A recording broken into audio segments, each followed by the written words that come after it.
Muchas gracias. ¿Cuántos tienes años tienes unos? ¿Cuántos tienes años tienes?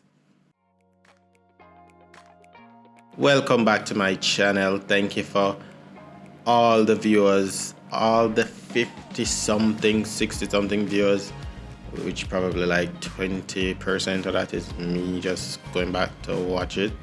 Well, thank you to everybody that tuned in to the premiere. Thank you to the people that came in after.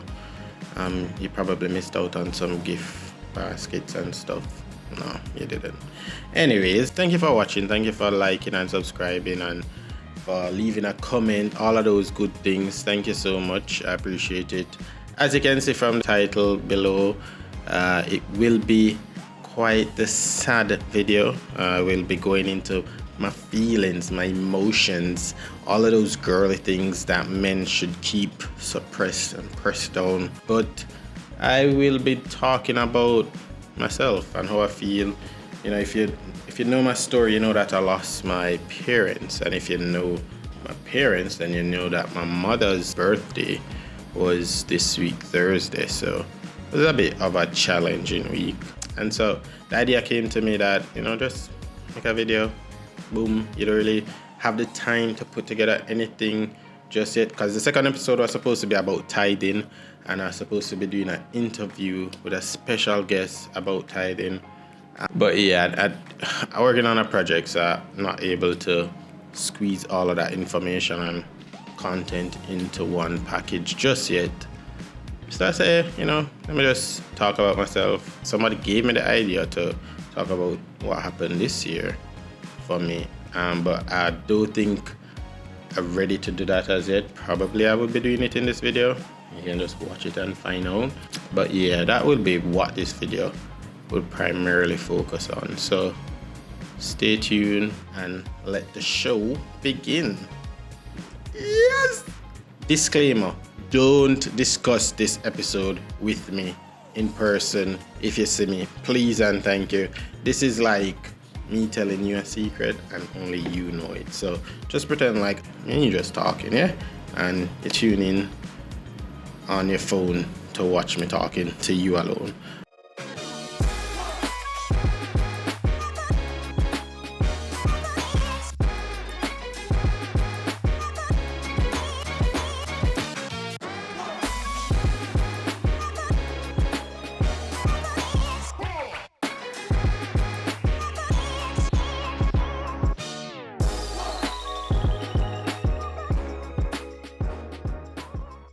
Thank you for sticking around. You know what I'm saying? No, you don't. Anyways, in today's episode, we'll be looking at some questions. I'll be answering some questions from this website called joincake.com. An article by Erica Krull. 18 questions about grief to ask others or to ask yourself. So this episode, I'll be asking myself these questions and trying to honestly answer these questions for your guys' sake and hopefully for my sake as well. I have looked at some of the questions and I was kind of in my feelings before. So, you know, when I look on some of them, I was like, and then I start crying thing. But, you know, we push that aside, we press it down. So we're a bit better now, yeah? So let's get right into the questions. Did I feel like I needed to hide my grief, or could I grieve honestly? It's a tricky one, a tough one. So did I feel like I needed to hide my grief? I think I felt like I needed to hide it, definitely. One of the first things that happened when I discovered my parents or discovered the house was that I told myself, don't make a scene, you know, don't be too dramatic, don't show people how you feel, basically. That was the thinking that went into it. You know, you tell yourself that you can't do anything about it now. This actually real, stuff like that. And like scenes from like the news where people lose people came back to mind and how they acted. And I knew just the fact that it happened that way, that the news would get involved in it. So I tried to just bottle it up. I don't like to be vulnerable with people. I think I have only ever been vulnerable with my parents, my family, my siblings, and my counselor and relationships that I've been in. Man-on-man relationship. Yeah, I've been learning to talk about my feelings more with people over the last couple of years. So I started to do that, but that was opening up in a way where you don't care whether they know. You share stuff that you don't consider personal anymore or intimate. So yeah. So I did initially definitely hide my grief, or feel like I needed to hide it. And I went home, I was with my partner at the time, and I bawled like crazy. But even then, I still couldn't express myself how I wanted to, because I wanted to break things, destroy stuff. Yeah, you know, that kind of anger, right? I wanted to mash stuff up. So, and I felt, when she was there, I felt like I was almost kind of second guessing whether I was actually feeling pain, like whether this emotion that I was expressing, this feeling, whether it was necessary. Because I don't know. The only person I ever behaved like that with was probably my parents. Yeah, it was only them. So to do this type of behavior with somebody else was new, and the situation was new. The situation was confusing. So yeah, I felt a bit weird about it. We talk about it and stuff, but it was weird. But I definitely felt comfortable to do it. I felt, well, she was the only other person that I was that comfortable with. So, because even my siblings, I cry in front of them, but I still suppress it, because you know how when you alone dealing with something, it's easier for you to let it out. But for me, when I know that somebody else affected that much, it's hard for me to know that I'm influencing or adding to their grief. So it was weird, and even though it probably still weird, recently sat and spoke, and tears just run down my face, because you know, you won't cry, you know how it's impacting, or you have some idea of how it's impacting those closest to you. So yeah, so that's the answer to that question. It definitely I definitely hid it, and definitely felt like hiding it, but definitely also felt comfortable being honest about my grief. I think I also, to some extent, was really honest with my counselor, but still not necessarily as emotional as I would want to be. The only time I'm really emotional about it is when I'm by myself. When I'm by myself, I can get into it and, you know, go deep into the crying and all of them dramas. Can definitely do that by myself. What feelings am I most uncomfortable with right now? What feelings am I most uncomfortable with? The most uncomfortable thing for me is knowing how I feel about my brother, knowing how I feel about people that commit crimes.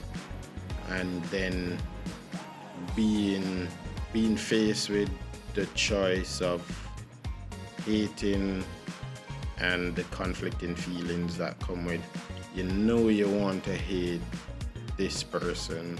You know, if it was anybody else, you know, you don't want to do some madness.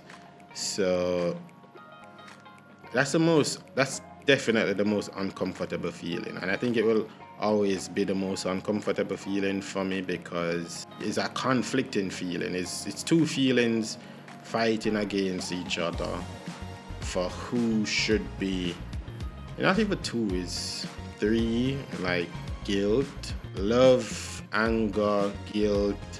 It's just a big mess. But that's definitely what is most uncomfortable right now, feeling the way I feel about him.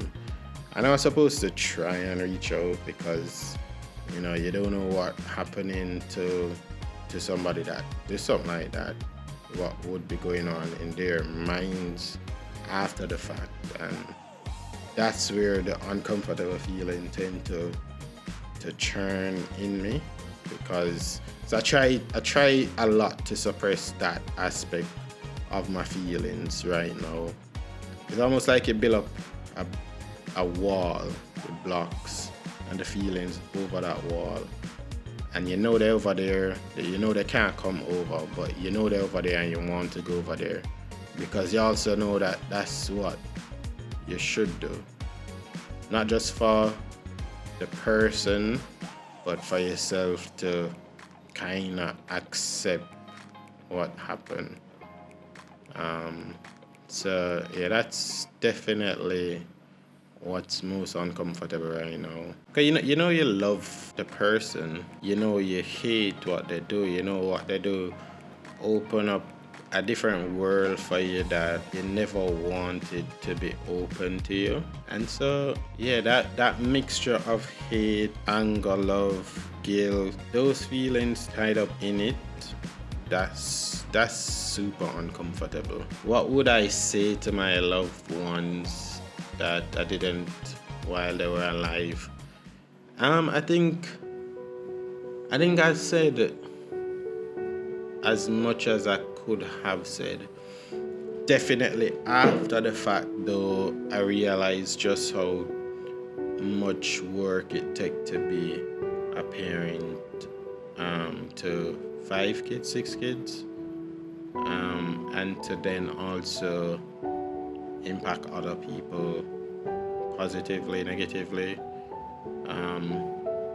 So I think for that aspect, I wish I was more conscious of the effort that it would take to actually be a parent, and to despite the different challenges, to put out the work that it would take to be a parent. Because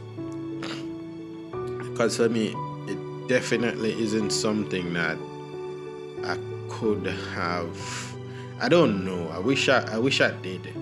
I wish I understood it fully to be much more appreciative of it, of the work that they did and the effort that they gave.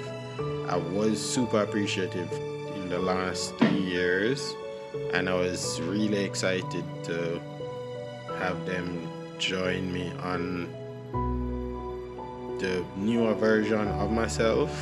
That was in the game plan, I would say. I'd say that I was looking forward to having them influence a lot of the decision making, or just being there and supporting me in the different things that I would have wanted to be a part of in the future. So I wish I could have said or expressed that love a bit more. Yeah, but I think they knew. I think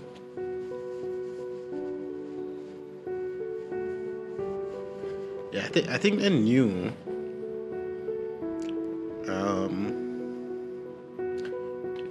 I think they knew. I just wish it was I wish it was more. I wish it was more something that I grasped. And I wish I wasn't as difficult. Yeah. Yeah. So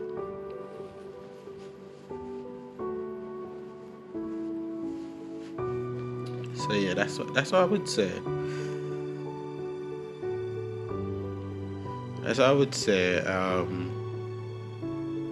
to them.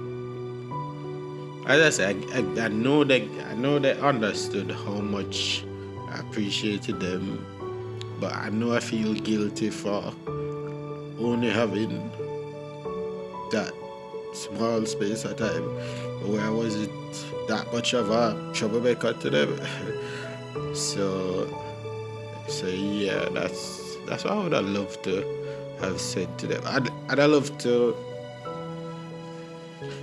have acknowledged how I felt about the work that they did in its entirety, because I don't know if it probably at the time I did say it to them, but there's a thing that you're left with where you feel what you did is incomplete. I think that's what I've left with, feeling like I never expressed it properly, or I could have done more, and I definitely could have done more. But yeah, I don't think there's a possibility of feeling. I don't think it's possible to say everything that you can say to somebody before they pass. Because when they're gone, because when you say it to them when they're alive, there's still that expectation that you can say it at least once more. But with death, you know you can't say it again. And even if you say it after death, it don't mean the same. It don't have the same impact on the person. It don't have any impact on the person. Yeah, so that's what I would say for that part. Who can I count on to help me through my grief? I think I give people different tasks. I have a brethren that me and him have our tasks together. I have my family, me and them have our tasks together. I don't go to my counselor in like 2 months though, or 3 months, I don't know. I have people that I give different pieces of my life to, but I don't think it's as effective as you would just go dish to your parents and stuff. Yeah, so yeah, it's difficult. It's a difficult thing.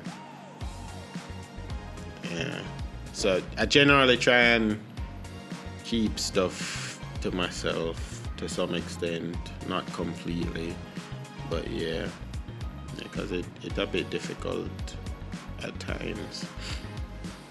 How other people grieve when I die, I don't know. I think, I would hope that my family don't experience any death in the near future, because I think that would a lot of meds. I think people that miss me, I think people that be impacted, but I think people would feel bad. Obviously some people probably would feel good, but for the most part people would feel bad, I think. But my advice to you is don't feel bad. We have one life, and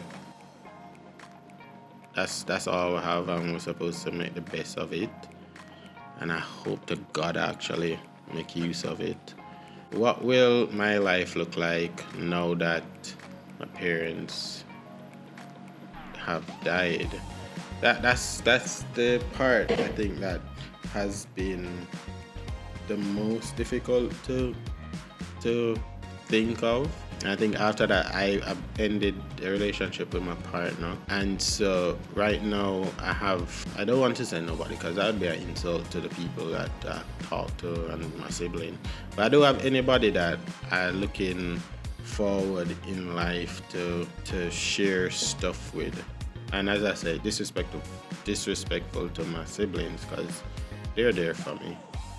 But that's a different thing than my parents and my partner, in my opinion, just for me.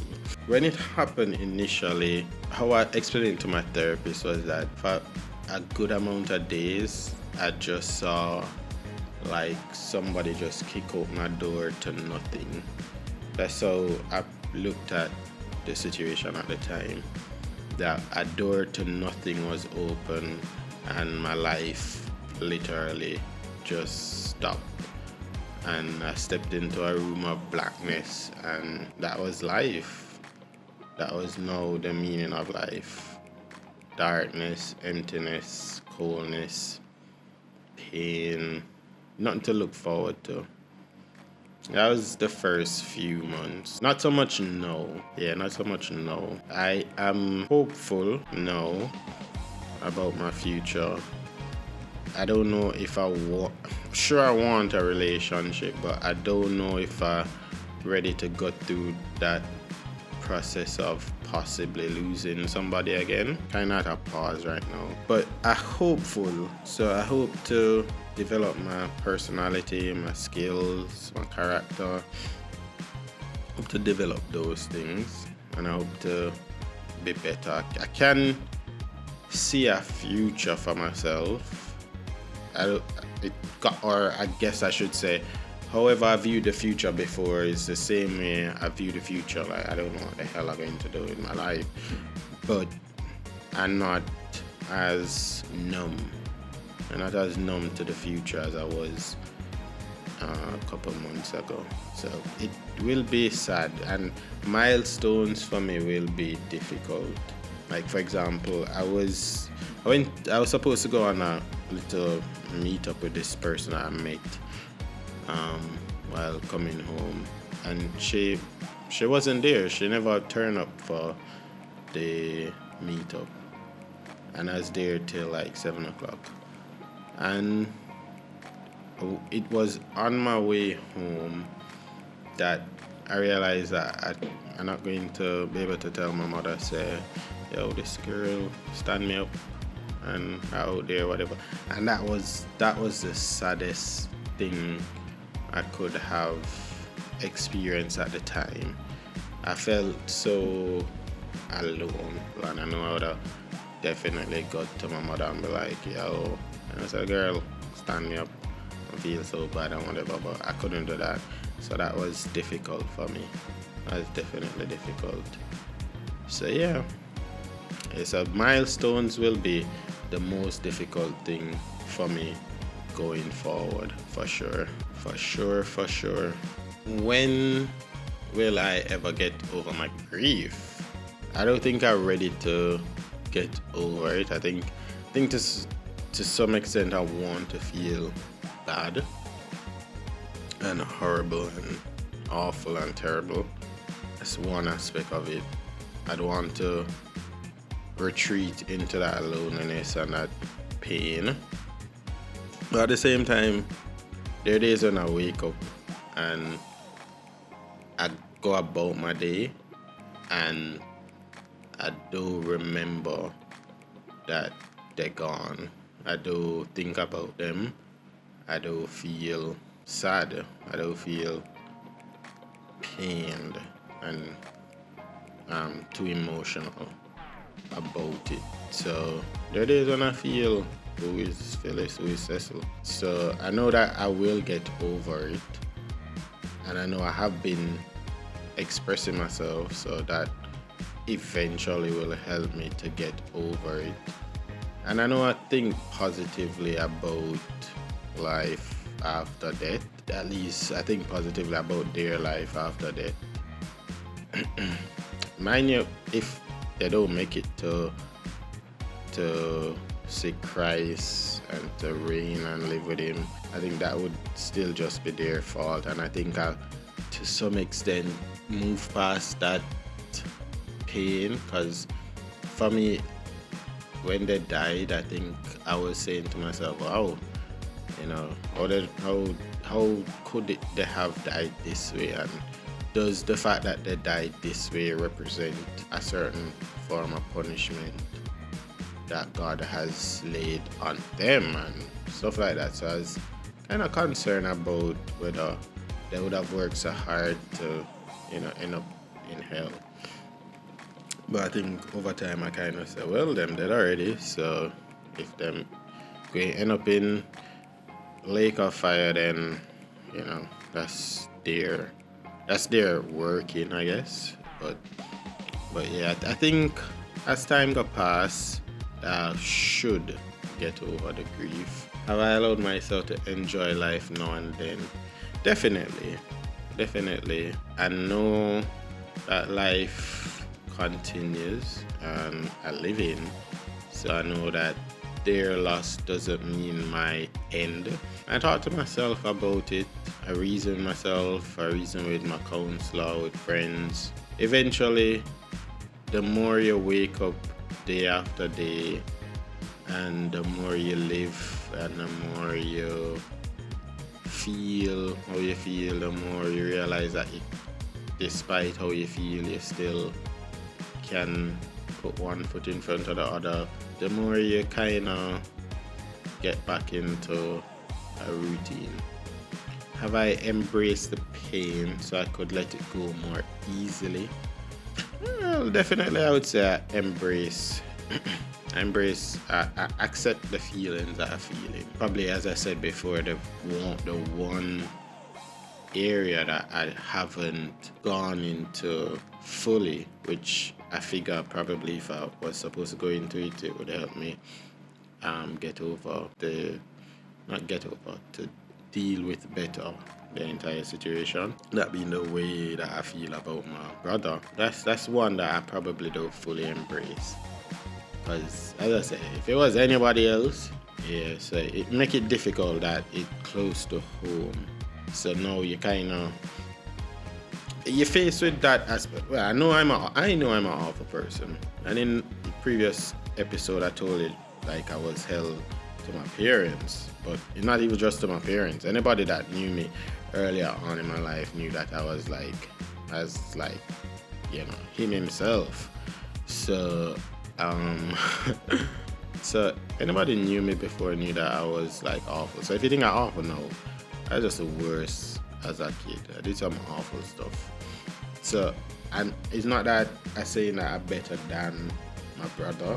It's that I think, as I said, there's guilt associated with it, as well as anger and love and confusion. And a lot of it has to do as well with the fact that my life now public, and this was always a fear of mine, having a public life.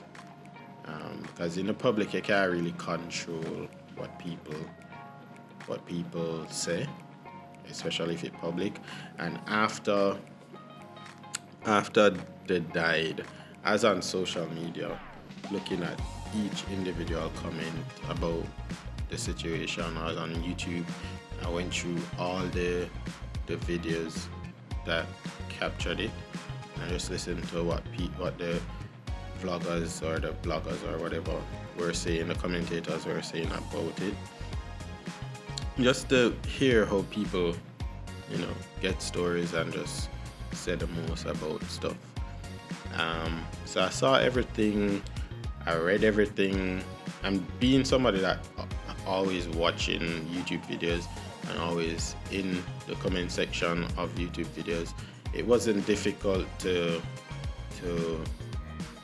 read them because there was some madness inside, but it wasn't difficult because you're used to comments where your face not showing, so it's easier for you to just say a madness and your name is like Billy Bob John, XOXO LMNOP, some generic terms.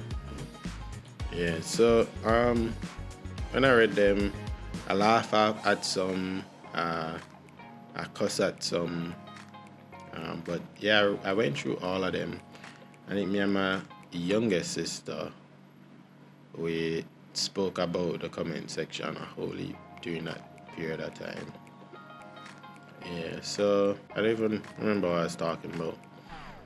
But yeah, there's just one aspect to the pain that I haven't really embraced, and I think it bothers me that I have to accept it and and and work through that pain. That bothers me because I wish, as I say, I could put it behind a wall and just ignore it forever and ever and ever. Amen. Yeah. Yeah. So yeah, those are questions related to grief. It's 9 questions. This is part 1 of a 2-part video. I'll be dropping part 2 next week. Well, that's my thoughts, my opinions on grief and this year and how I have been managing.